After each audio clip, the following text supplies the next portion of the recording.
les forces de sécurité ivoiriennes, parmi elles des cadres du PPACI, le parti de l'ancien président Laurent Gbagbo, qui dénonce des arrestations arbitraires.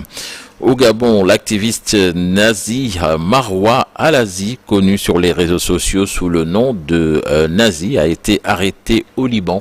Âgé de 25 ans, ce jeune Gabonais d'origine libanaise avait défrayé la chronique après avoir affirmé détenir des vidéos et audios impliquant le président gabonais Brice Nguema, des enregistrements qui pourraient faire vaciller le Gabon. Selon lui, il demande à Libreville 6 millions de francs CFA pour ne pas les diffuser.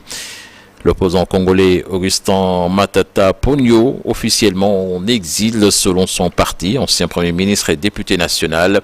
Il avait été condamné le 20 mai 2025 à 10 ans de travaux forcés par la Cour constitutionnelle pour détournement de fonds publics. Depuis, il était introuvable. Son parti, le LGD, affirmait qu'il n'était ni joignable par téléphone, ni visible à son domicile, ni localisé dans les établissements carcéraux de Kinshasa. Et puis au Tchad, le corps brûlé et brutalisé de Fulbert Mouanoji a été retrouvé dans les rues d'Abéché dans le Kouadaï.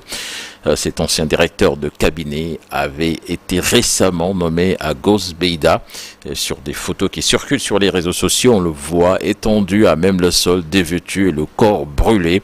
Vendredi 1er août, Fulbert avait publié sur son compte Facebook un message d'alerte: « Je suis en danger, les amis ». L'affaire suscite l'émoi dans le pays et sur les réseaux sociaux. Le procureur général de la ville d'Abéché ainsi que le délégué des droits de l'homme se sont saisis de l'affaire. L'enquête a été ouverte ce dimanche selon les autorités tchadiennes. Sorlanata. Cheikh Tidiane Diao a retrouvé l'actualité internationale dans une vingtaine de minutes en Wolof. Alors aujourd'hui, nous serons avec Cheikh Oumar Aïdara pour la chronique du jour. Il est manager FIFA, consultant, représentant du réseau international francophone pour le sport au Sénégal.